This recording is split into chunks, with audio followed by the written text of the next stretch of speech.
I'm going to start off by addressing the elephant in the room. No, I have not been in a fight, and no, this is not to do with Joli's paw. I've just got a massive, massive sty on my eye, which is as painful as it is huge, so I just thought I'd put that out there. Hello everyone, welcome back to my channel. If you're new here, hi, my name's Claire, and this is Joli. I make videos all about houseplant care, sharing tips and tricks I've learnt over the years to help keep your plants happy and healthy. And this video is a part 2 to my favourite fast growing houseplants. If you haven't seen part 1, I will link it in the description box below. But again, a lot of the ones I'm going to show you in this video I've grown from cuttings or very small plants, and they've been super, super speedy. So yeah, let's get into it.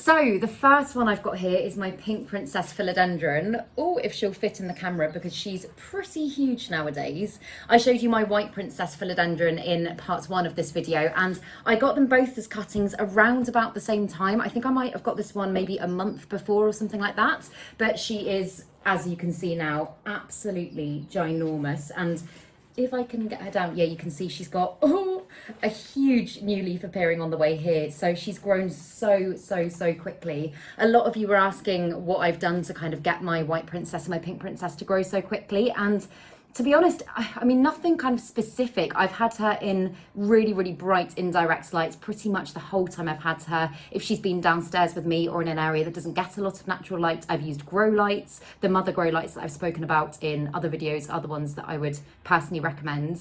But apart from that, I've been fertilizing her all through growing season.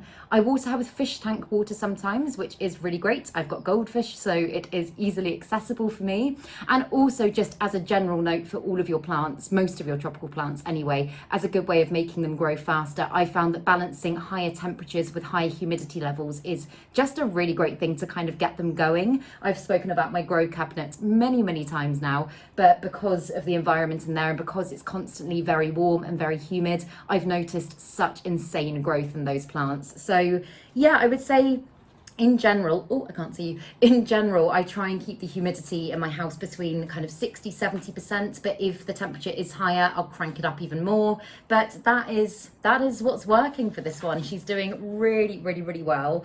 I can't really fit her in the shot, but you get the idea. She's been very fast growing. The next one on my list is actually a Hoya. This is Hoya GRACILLIS, and I know Hoyas are kind of known for being quite slow sometimes, but this one has just been insanely fast. You can see all of that darker growth at the top there. That's all new growth, and she's doing really well. I just absolutely love Hoyas. I did have such a love-hate relationship with them for such a long time, but I've decided that I love them, and this one is definitely one of my favorites. Again, I keep her in here, which is kind of just bright and direct light pretty much all day round. It's north facing, but it's got a glass roof, which is really ideal. But again, she has done well under grow lights too, so would not say that that is not a good thing for them. That was a very bad way of phrasing that. It is definitely something you can do to keep them happy. And again, she enjoys fairly high humidity. She doesn't need as much, but again, when the temperature's higher, just to stop browning and stuff like that, I do tend to keep the humidity fairly high.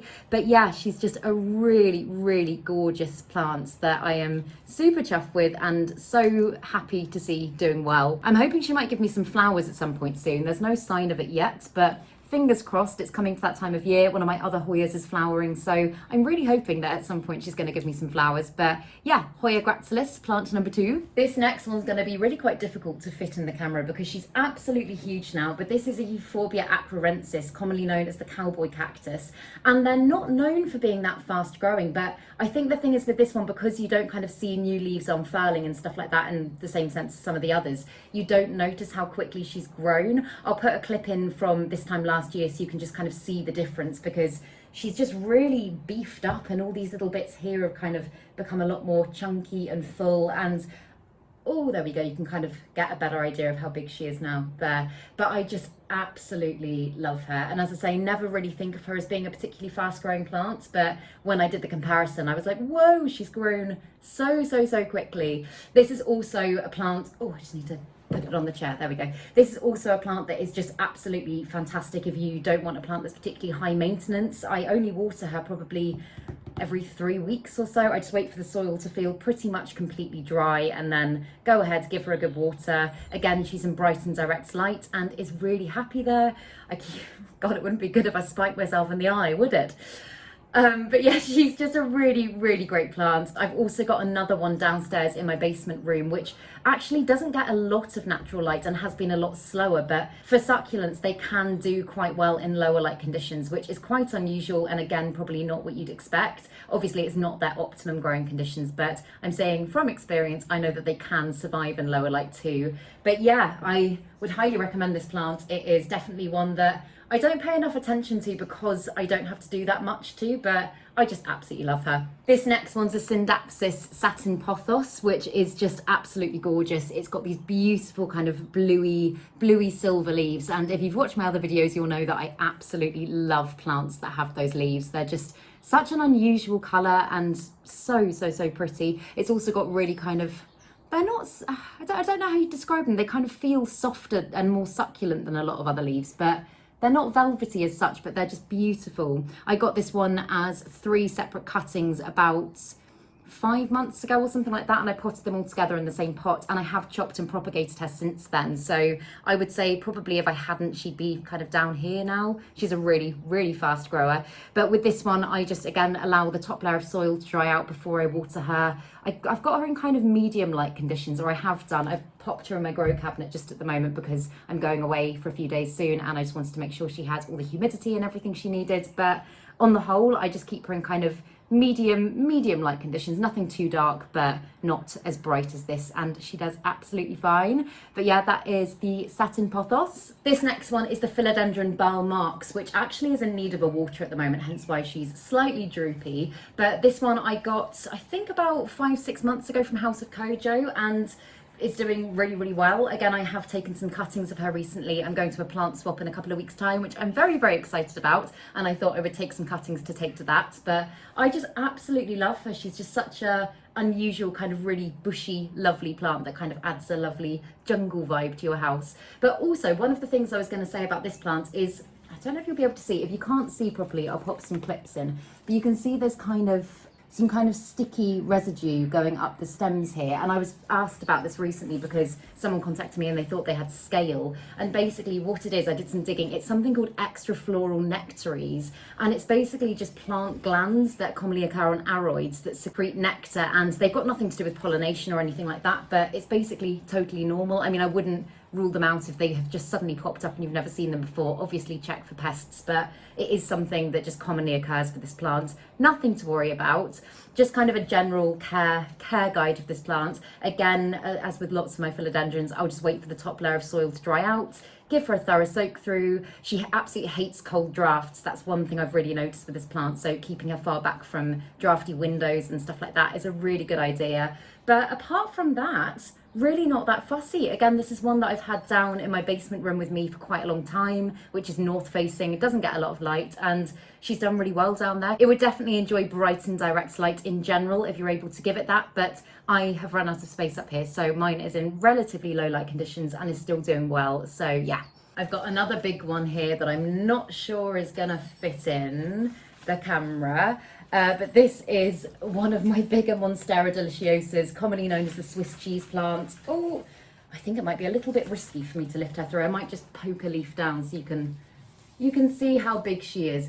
This one I propagated from a single leaf cutting when I first started my shop, which was probably getting on for about 2 years ago now. But as you can see, I mean, the leaf cutting that I took wasn't huge, and she's just got absolutely massive. And this isn't even my biggest one. I've got a massive Monstera next door that I've shown you before, and obviously my variegated one behind me. I'm just going to put her down because she's very, very heavy.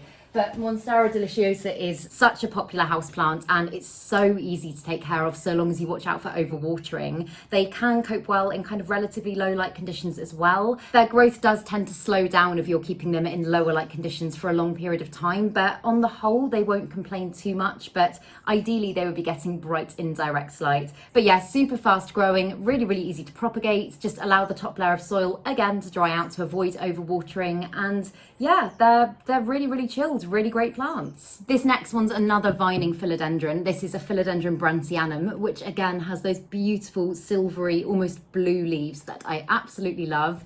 This one, I mean, I heard before I had this plant, I heard that they were quite difficult to take care of, and touch wood, I have found it to be one of my easiest plants, and I don't know if that's just me. I really don't do a lot to this plant at all, and it's giving me some really, really nice growth. I have, again, chopped this one back quite a few times actually to propagate, but I chopped it back, I think about 6 weeks ago, and already it's given me that lovely new leaf there from a new growth point, which has another one on the way. So it's really going for it at the moment. I have got it in my grow cabinet and it's really happy in there. So again, light temperature, high humidity, I would highly recommend for this one. But it's just a really unusual, really beautiful, fast growing plant that, as I say, is so easy to propagate. The propagations that I've taken, I've propagated it in quite a few ways actually. I've done some in water, which have all taken, some in sphagnum moss, which as far as I know, I haven't checked in about a week, but the last time I checked, they were all doing well. And then I took some wet stick propagations as well that I'm propagating in my perlite propagation box, and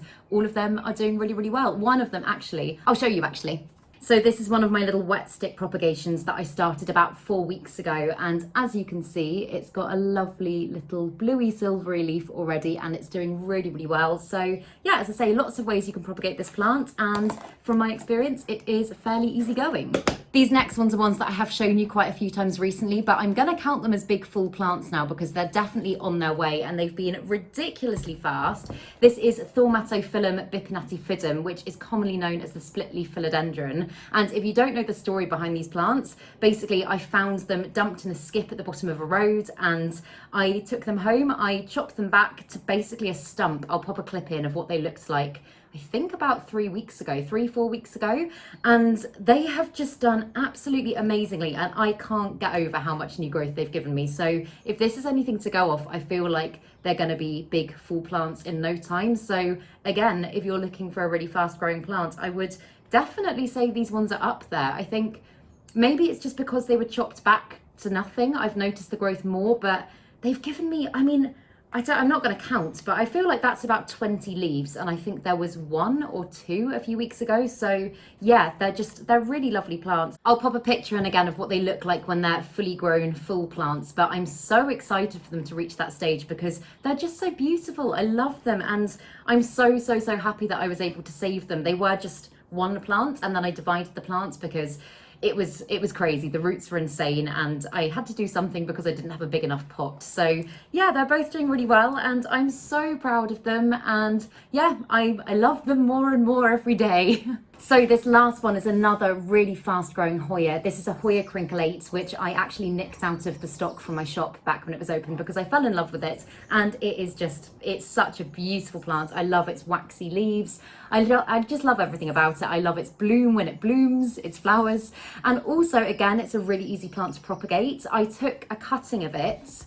When would it be? I think about 2-3 weeks ago when I made a Hoya care video, and this is the cutting, and I haven't checked on it yet, so I thought I would just give you a little update on it while we're here, just so you can see if it's rooted, how quickly it roots. So I don't want to take too much moss off because its root system is still very new and very delicate, but you can see there it's rooting really well. So that will be a lovely new plant in no time. And it's just been so quick. Like again, I mean, it's a fast grower, but even to propagate, it's been really quick. So yeah, I would say it'd be up there with my top beginner plants. It's so easy to care for. Again, the one thing you have to watch out for with these ones is overwatering, but I just, as with lots of the plants, and I've said it many times in this video, is just wait for the top layer of soil to dry out and then give it a thorough soak through. And this one, touch wood, has never given me any issues and just seems pretty happy in like more or less every environment I've had it in.